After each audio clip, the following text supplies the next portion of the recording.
So good evening, everybody. So I am very pleased to welcome you at the next Biological Thursday, as is our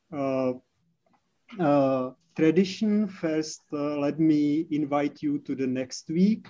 So 11th of March, we will have Jaroslava Varela Valentová from Brazil here, and her topic will be when men desire ladies and gentlemen. It will be about definition, culture, and evolution of bisexuality in human beings. So it is another attractive topic. So come the next week as well. And I would like to welcome here Dieter Lukas from Max Planck Institute for Evolutionary Anthropology from Leipzig. And I would like to ask Pavel Němec to introduce our guest. Hello, everybody. It's a great pleasure to introduce Dieter Lukas. Dieter is currently a senior researcher at Max Planck Institute for Evolutionary Anthropology. His major research interest is evolution of sociality and all aspects connected to that. He started his master's at University of Münster with a highly attractive topic, genetic variation in wild gorilla populations. Then he moved to Leipzig to Max Planck Institute for PhD, where he broadened the scope and studied genetics in relation to social structure of animal societies. And then he spent about almost a decade in Cambridge, where he did his postdoc with collaboration with Professor Clattenbrock. And he touched really almost every aspect of sociality in mammals. He significantly contributed to our understanding of various phenomena like social monogamy, cooperative breeding, and eusociality, but also topics like social altruism, social philopatry and dispersal, infanticide. And he published really interesting data on relationship between degree of kinship and social behavior. And perhaps as a side project, he also wrote 2 critical reviews about cognitive aspects of individual variation in cognitive performance, and what does it mean for our interpretation of broad comparative analysis in context of species cognitive capacities, and also one very nice review about limits of using brain size as proxy for brain functional capacity. And his recent research address also human sociality, is specifically question how environmental conditions shape a human social behavior. So I think it might be just enough for introduction. And before I pass word to Dieter, please note that you can ask a question via chat during the whole talk, and later you can also ask yourself after the talk. So please, Dieter, stage is yours, and we are looking forward to learn more about your fascinating research. Thank you for the nice introduction, and thank you for having me. And yes, so in the presentation, I'm going to try to span this my research before, which was mainly on other mammals, and the research I'm doing now, which is to look at how much we humans are still a mammal. And the topic I'm going to be talking about is family or friends. What shapes social interactions in humans and other animals? And at the beginning, I actually want to acknowledge all the friends and all the people who helped me to generate this research. So I didn't do this alone. I had support and interactions with lots of researchers. And the people listed on this slide are the ones that contributed different aspects to the various results I'm going to present today. So I just wanted to start with it, to acknowledge that this was very much a collaborative effort, because I'm part of such a network of support and friends. And I think we all humans are. And so here is an example of such a support network from a village in India. So each circle here is a single individual. And the researchers who went there and observed and worked with these individuals then noticed who helped whom. So the lines connecting the dots are... It does not work somehow. Oh, it does not? Okay. No. There is just one slide. So maybe you should like switch to the presentation mode and then go ahead, because yes, that's great now. Perfect. Okay. Yeah, now I see. Okay. So here we are. Sorry, that's the network. So each circle here is an individual, and the lines are the arrows connecting individuals, and they show who helped whom. And so as you can see, it's quite a complicated network with lots of interactions, because we humans usually have large numbers of others we interact with. And it's quite complicated. And so the question is, what shapes these networks? What determines who helps whom? And in this particular study, the authors had additional information on relationships among individuals. And the one information they had is whether they were family or not. So the lines in this part of the circle now show how individuals are related in family relationships. And that could either be because you share the same mother, you share the same father, or because you're also now connected to the family of your spouse, so your husband or your wife. And the colors show the caste you belong to. So there's this caste system in India that also governs lots of social interactions. And what we can see here is that actually most of the individuals in this village are not related to each other. So the majority of partners are not kin. So most of the interactions aren't within the family. Most of the individuals you interact with are somebody you're not related to. And we can also then check, how do individuals interact?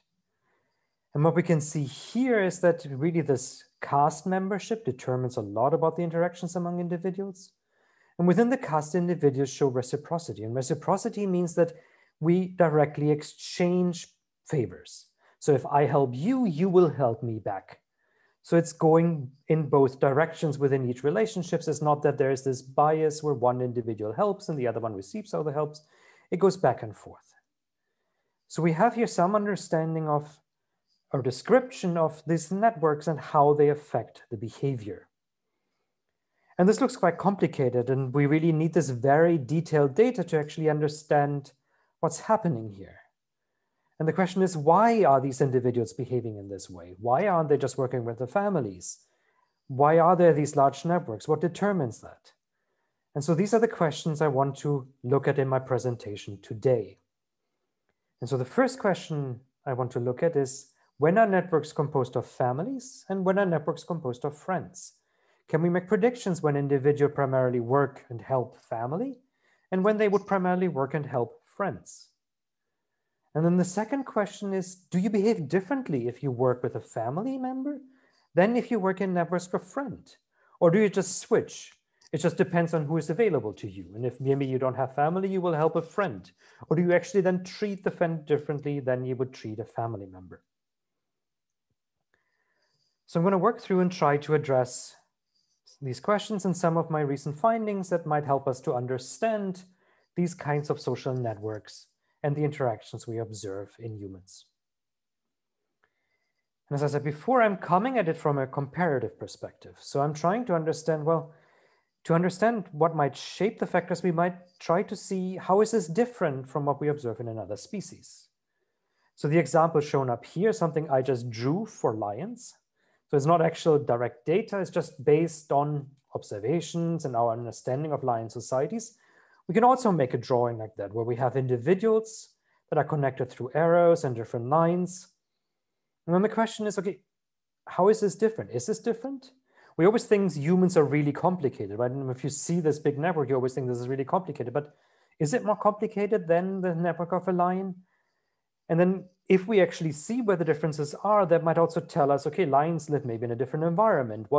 Is it about the environment that specifically affects who you work with and how you treat them? And part of the advantage of taking this comparative perspective is that actually it helps us to get away into this big complicated structure. It tells us how to break it down and what to particularly look at. And this breaking down and this understanding of societies is to some extent based on how we're actually able to study species. Are we able to actually observe these interactions? So now imagine yourself, you're in the African savannah and you want to understand lions. So you drive out there and you observe some lions. And so the first day you find them, the next day you go back and hopefully see some again. Probably then you don't see some because they're dispersed. But if you go across a few days, you might actually notice that whenever you see lions, they are in groups. And if you go back on repeated day to the same place, you will usually find the same group in the same place, and you won't find another group in that place. And so that's the first thing you can just observe if you go repeatedly. And that's what we call social organization. And it just describes the spatio-temporal distribution of individuals. So the distribution of individuals across the landscape. Are there loners? Are they in groups? Are these groups clustered? Are these groups far apart? And then temporal means how stable is this? Is it the same individuals from one year to the next that live together in a group, or can this be really fluid and that individuals frequently change with whom they associate? So that's the first level we can describe, and we can start to break down and just describe the social organization. Now, if we go back a bit longer, we might actually be able to tell individuals apart, recognize who is who. And with that, you can look at interactions between pairs of individuals. And that's what we call social behavior. And we can describe different kinds of behaviors. We can describe cooperation, and in lions, it's mainly the females that work together to raise their offspring together. We can maybe see that aggression mainly happens between groups. And we can see mating happen. So males mate with females, and usually that also seems to happen within groups. And then we can maybe find some of these loners that aren't really associated, barely ever interact with anybody else. These roaming males that exist in the lions, and we can just describe them as well by their absence of behavior with other individuals. And so that's the next level we can break societies down, is by describing their social behavior. And then if we stay even longer, we can now actually go beyond just these pairwise interactions. And we can now describe the social structure, the actual relationships that individuals have. And for example, in lions, there's usually a dominant structure within the group. So there's usually a dominant male that always wins the fight. And he's also the one that primarily mates with all the females. And there might also be a dominant structure among the females, where some females get consistently access to the best food, and maybe get consistently access to other resources. And again, this is something we can't get from like a single pairwise interaction. We can't just see that there's this one fight. We have to repeatedly see how these interactions go together, and it goes beyond just pairs of individuals, which really describes the whole structure of the group and whether there are different roles that individuals take within the group. And these are usually the three levels at which we look at societies. And there's been quite a bit of research on this, where people have been arguing that this is really helpful because it can actually start to break down, and we can see where the differences are between different species and what factors might potentially shape these different forms of societies. So we have the social organization, so the size, composition, and cohesion of a society, the social behavior, the patterns of social interactions between individuals, and the social structure, which are the resulting relationships among individuals. And this is really helpful because we can also think about, okay, maybe something in the environment influences the behavior, but not the organization. Maybe something else influences the organization, not but the behavior. So we have a link in, and we can start to understand why societies might differ.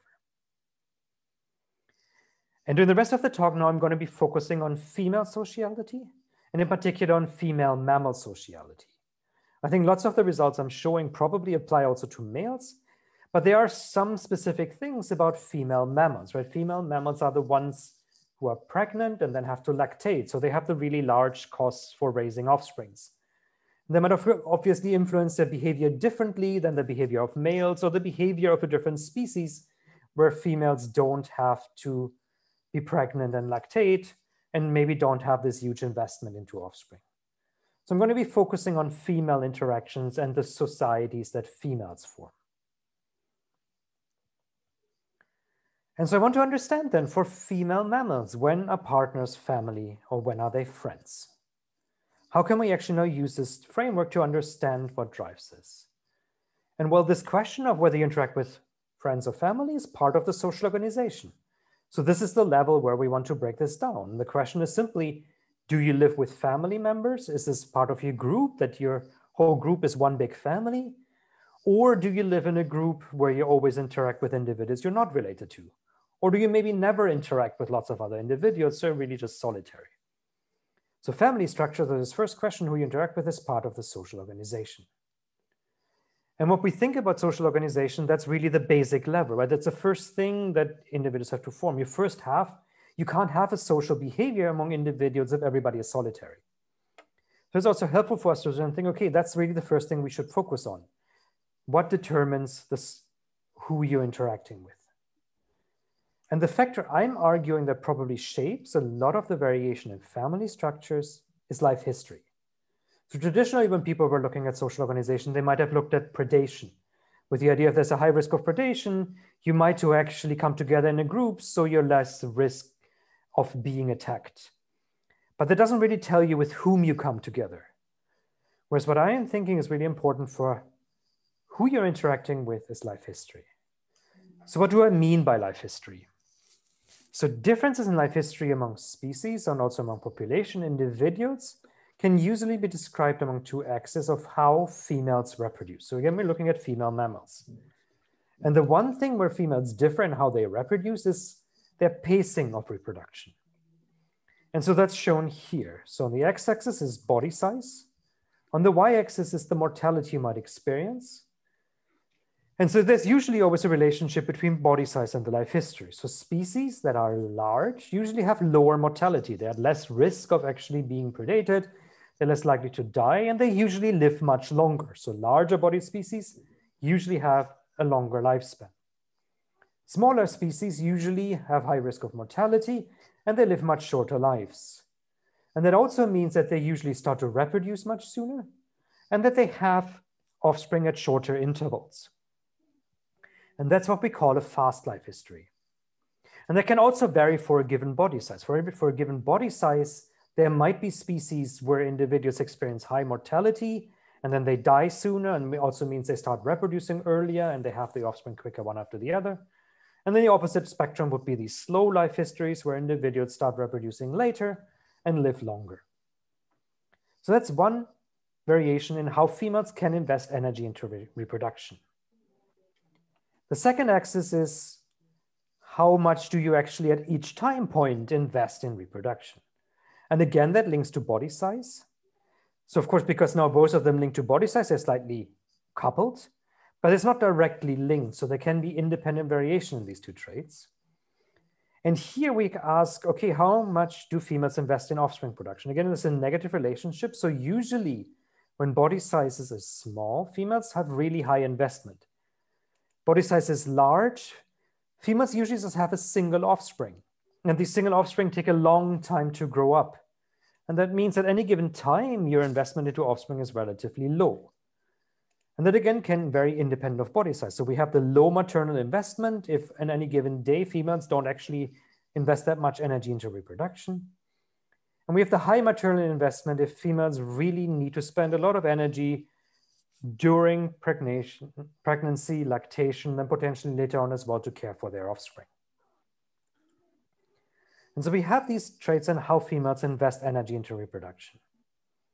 And what I'm going to be focusing on is the second thing today, how do they actually invest, how much offspring do they have, and how costly is it for them to reproduce? And the variable I'm going to be looking at is at a given birth, how many offspring do you produce? So does a female produce a single offspring when she gives birth? Or does she produce multiple offspring, so litters of offspring when she gives birth? And the reason why I'm looking at this factor, for one, it's really easy to actually measure, right? You can just observe, is it just one? Is it multiple offspring? is usually quite fixed within a species. It's not perfectly fixed. There are sometimes, as in humans, there are occasions when humans produce twins, but the vast majority of births, when they happen, only have a single offspring. So it's also something quite fixed for a species. So we have lots of data for lots of different species to actually classify this. And I think it really tells us something about investment that might shape then their sociality. And there are two reasons why we would theoretically expect why these differences in how females reproduce shape how they might interact with each other and what kind of societies they form.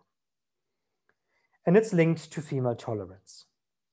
So what's shown here is the litter size. So do you produce a single offspring, or do you produce multiple offspring at once when you give birth? And the calories that females spend per day. And these are studies from rodents, where people have across rodents measured actually how many calories does a female need each day if she has a certain number of offspring. And what they found is that there's an exponential increase in investment. So what that means is that if you have one offspring, it takes you relatively few calories. If you have two offspring, it takes you more than double that of having a single offspring. And if you have four offspring, it takes you more than 4 times as much.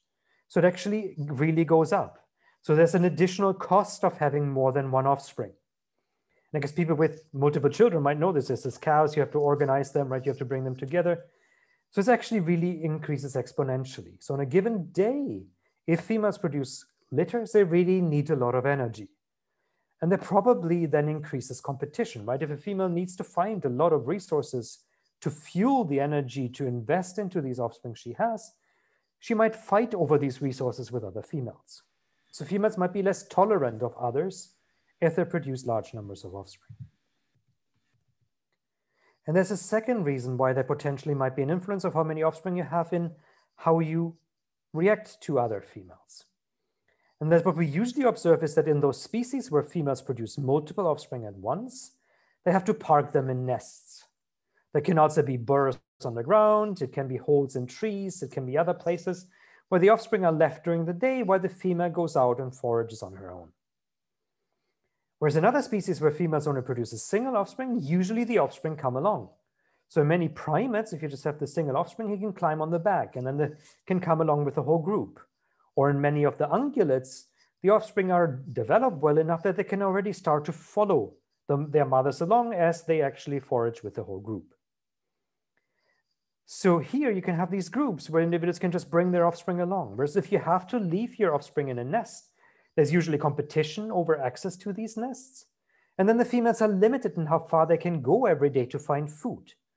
And they might also then limit their ability to come together with other females, in particular if the food around a given nest is limited and might only sustain a single female and her offspring. So based on these observations, we had the expectation that yes, there is a difference in that when females produce single offspring, they might be much more likely to be tolerant of each other. Whereas when females produce litters of offspring, they are actually potentially really aggressive because they have to compete over limited resources. So we wanted to see whether that's the case. And we looked at one behavior that potentially expresses this competition between females, and that's infanticide. So what's shown here is a female meerkat with the dead offspring of another mother who she just killed. And that's quite common in meerkats. Female meerkats will commonly kill offspring of other females. And it actually is quite common across lots of mammalian species. So what this graph shows is the percentage of species with female infanticide. In the cases for the species where females produce single offspring, and it's about 22% of all those species that females actually will kill each other's offspring. And it's more as twice as high in those instances where females produce litters of offspring. So in a really high percentage of species where females produce litters of offspring, females will kill each other's offspring. So and it probably then helps them to actually have more resources for themselves and their own offspring. So we can really see much higher competition apparently in those species where females produce litters of offspring. So does this level of competition then also translate into their societies? And yes, it does. So here, what we have is the percentage of group living species. So again, we compare species where females produce single offspring to species where females produce litters. And almost 66% of species where females produce single offspring live in groups. So females come together and live in groups, where it's less than 10% of the species where females produce litters of offspring. So it's really rare in those species where females have litters that they actually will come together in the group. It's probably because they are competing over resources and therefore can't tolerate other females close by. And then we can also see that in those species where they form groups, these groups are actually much smaller when females have litters of offspring, versus groups can be quite large in species where females have single offspring. Again, probably because there's less tolerance and you can't have as many females coming together if you have to come back to the nest, if you have to share the food.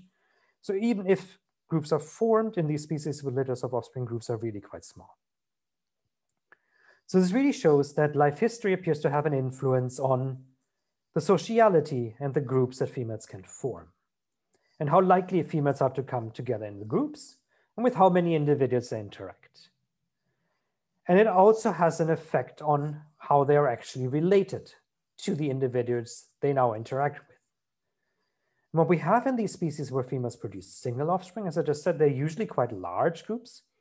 If a female produces a single offspring at any given time, they usually live quite long. There's a maximum in the number of daughters a given female can have. And it's usually quite low.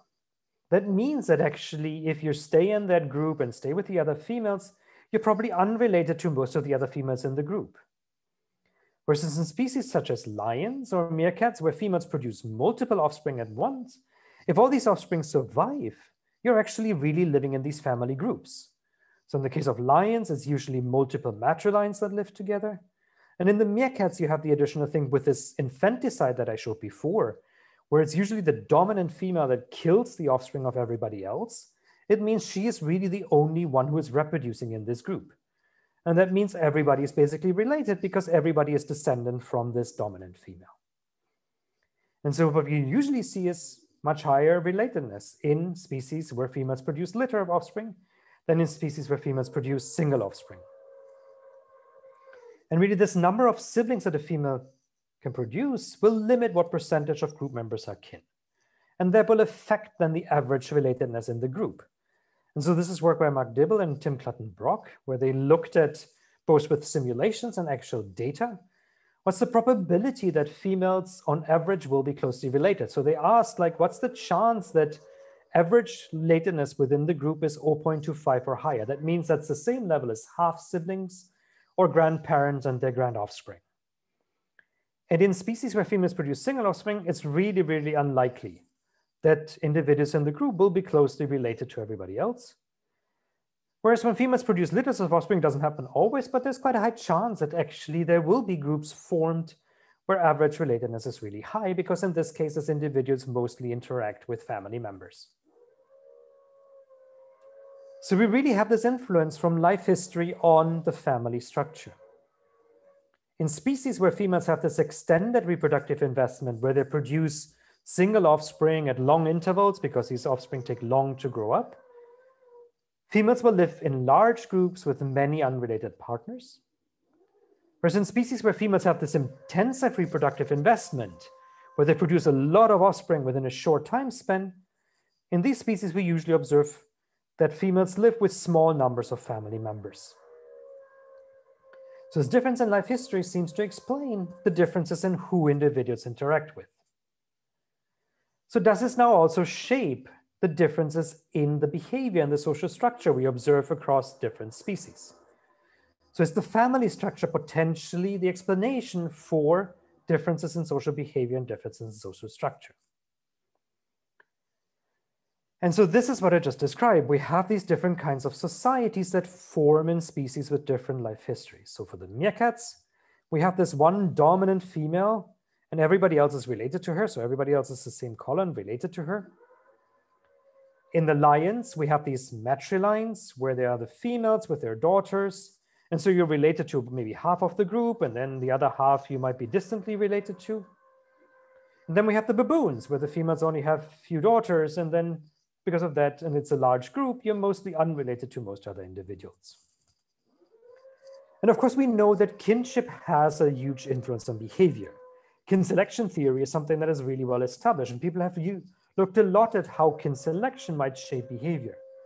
But most of these studies have looked at pairwise interaction. So they've asked, if You are a family member, will I treat you differently than I will treat somebody else that I'm unrelated to? What we want to know now is, does this scale up to the whole group? Does this lead to different patterns on how everybody in the group treats each other, beyond just these pairwise interactions? And for that, we got some data on the interactions within different groups of different mammalian species.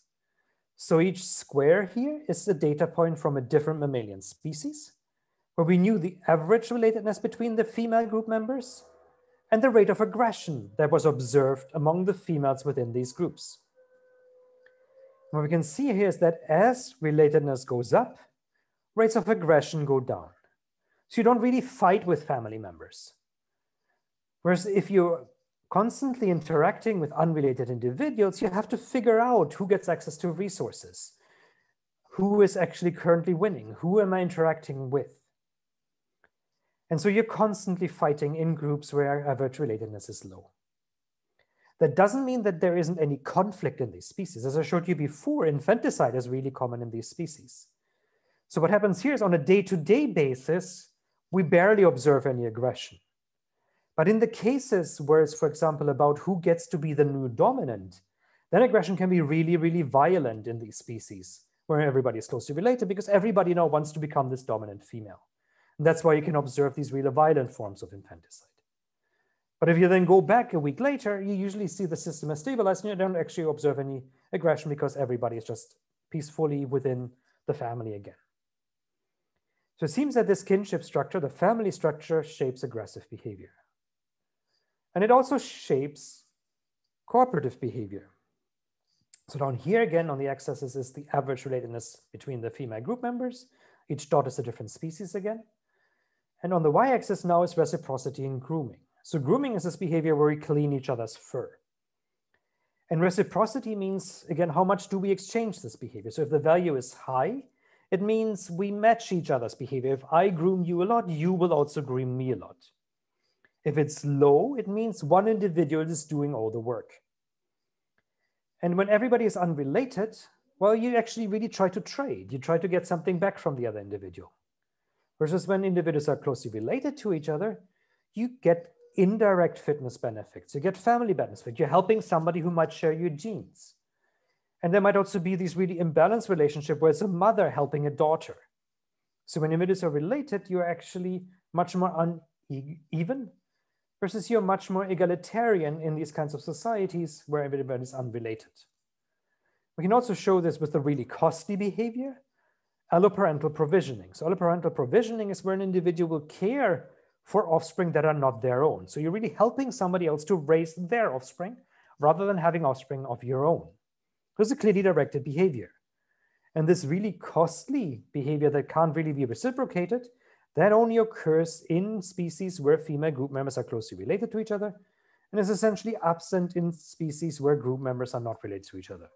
Individuals will not show this costly behavior if they're not related to anybody else in the group.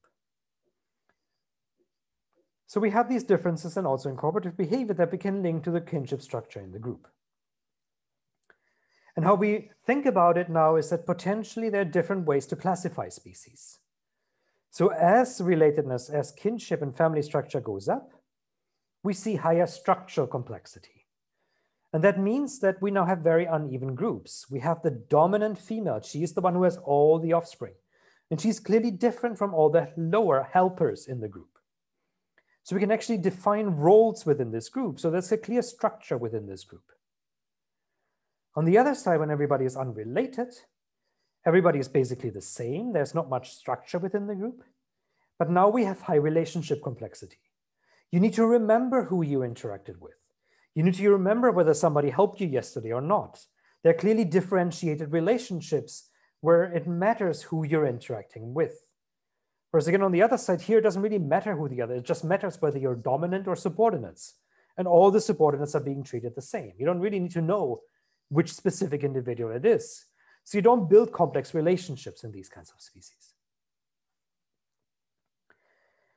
And some of this has already been well described before. I mean, we added some more details, but this idea of kinship being linked to high structure complexity has been made a lot for these cooperative and youth social societies that we observe in lots of different others taxons. So eusocial insects like eusocial termites, bees, and ants, people have already previously described that high kinship is necessary for these societies to develop. And the same for mammals, birds, and even in shrimps. There's some shrimp that form cooperative societies, and they only form if individuals in the group are closely related to each other.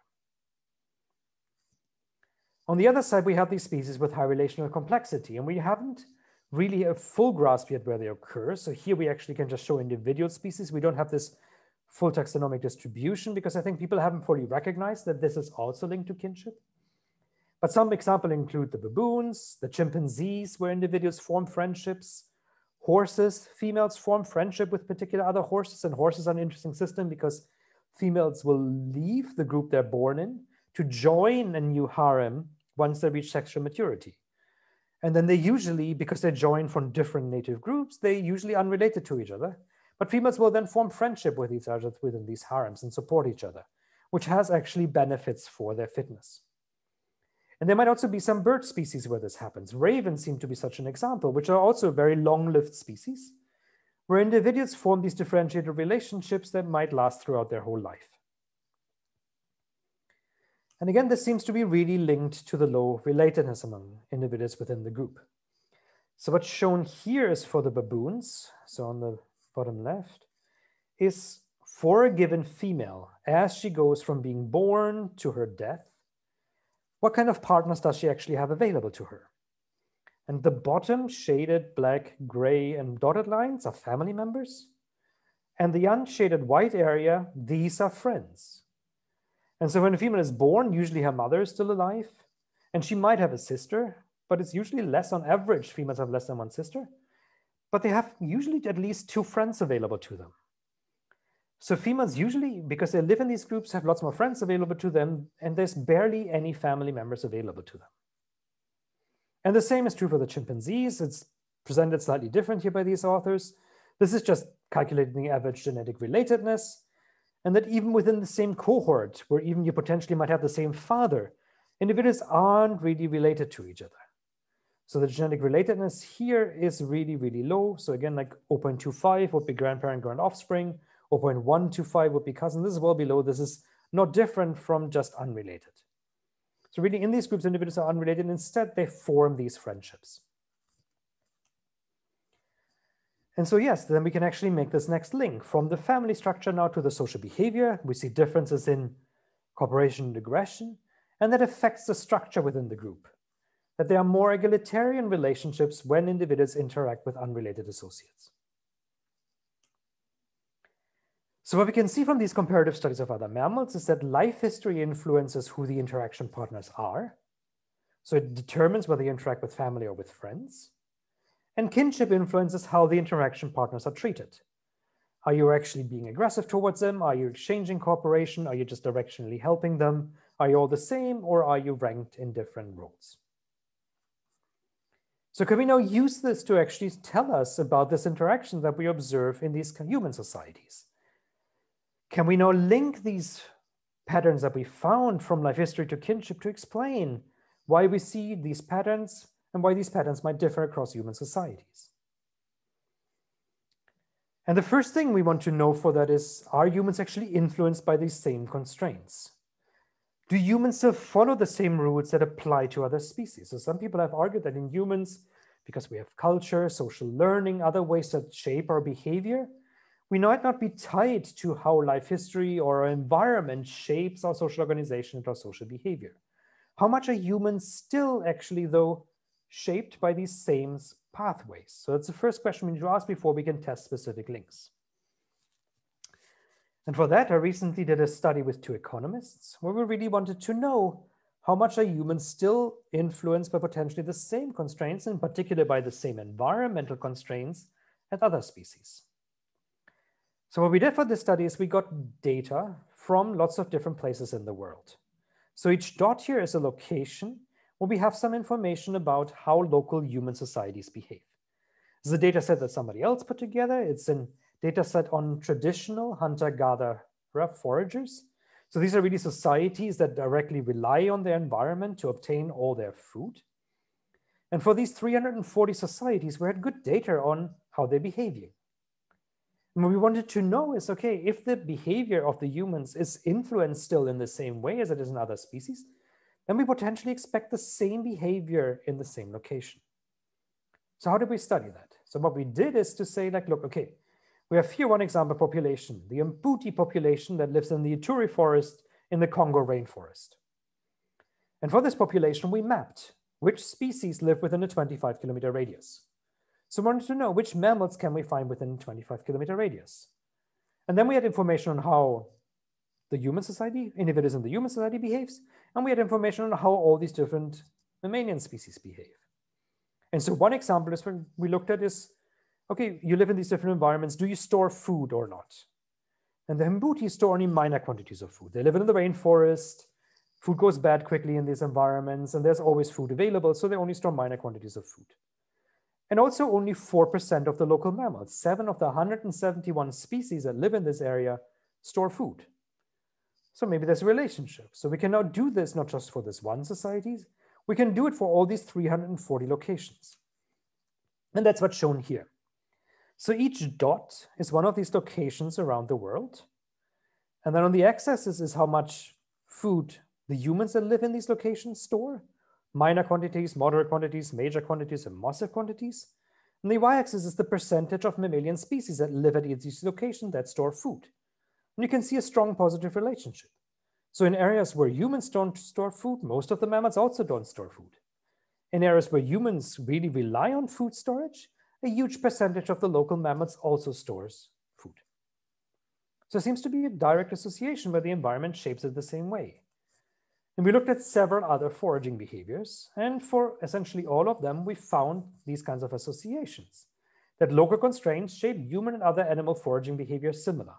And we looked at mammals and both birds that live in the same area. I showed you just the data for food storage. We also found a pattern for meat diets. So in areas where humans rely more on hunting, there's a higher percentage of carnivorous birds and mammals.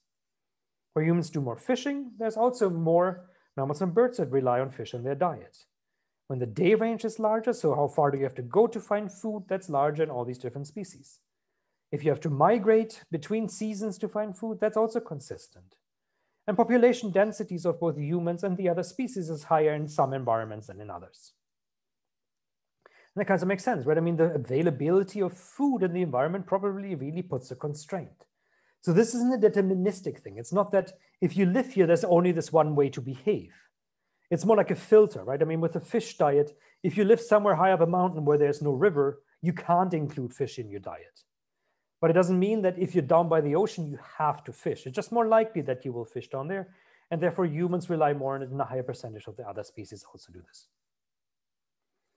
So, okay, for foraging behavior, we kind of expect this. But what about the social behaviors? The behaviors that we were really interested in, and as well that were formed, that I'm going back for this talk. So we also looked at social behavior, and here's the data shown for parental care. So the x-axis now is the share of the human children's diet provided by the father. On the y-axis here is the fraction of mammals with paternal care. On the y-axis here is the fraction of birds with male-only care. So in most mammalian bird species, both males and females will care for offspring, but there's some species where it's only the males. And we again see this positive correlation. There's some places in the world where men do a lot more than in other places of the world. And that's associated across humans, other mammals, and birds. And we also find this for other social behaviors. We also find it for polygyny. So in some areas where men are married to multiple women, it's also much more common that males in birds and mammals will mate with multiple female partners. Age of first reproduction is consistently later in some places of the world than in others. Exogamy, how far you have to go to marry somebody else, is associated across humans, other mammals, and birds. Divorce rates is higher in some places for both, in this case, birds and humans. So in areas where humans are more likely to divorce, the average chance that a bird will divorce from his or her partner is also higher. And we also see it for these social classes, what I described before, the cooperatively breeding mammals and birds, where we have a dominant and the subordinate. These kinds of species are much more likely to occur in areas where humans have social classes. There's something about the environment that really then still constrains at least this traditional hunter-gatherer forages in a very similar way that it does other species. And it really seems to be linking back to the ecology. So I don't want you to pay attention to the detail here, but what's shown here on the y-axis are the different behaviors. So I showed you the data for paternal care. We have that for humans, mammals, and birds. And then here are different ecological parameters that might explain the variation in how much paternal care there is at a given location. And what I want to pay attention to is that usually if there is one ecological factor that has an influence, either positive in red or negative in blue, it has a consistent influence for humans, mammals, and birds. So usually we see these patterns always going together. So it's the same thing in the environment that shapes the variation in behavior in humans, mammals, and in birds. And so that's really helpful because we can now use this framework that we developed before and apply it to humans, because apparently humans still are constrained in the same way as other species. So if these factors like history and family structure have an influence on the behavior, we would also expect them potentially then to have an effect on the behavior in humans. And this is something that I'm only recently starting. So what I'm going to be presenting now is very preliminary and to some extent relies on studies that other people have been doing. But I think this is interesting to look at really then what's the role of life history in shaping family structure, and then later what is the role of family structure in shaping interactions. So first, life history and family structure.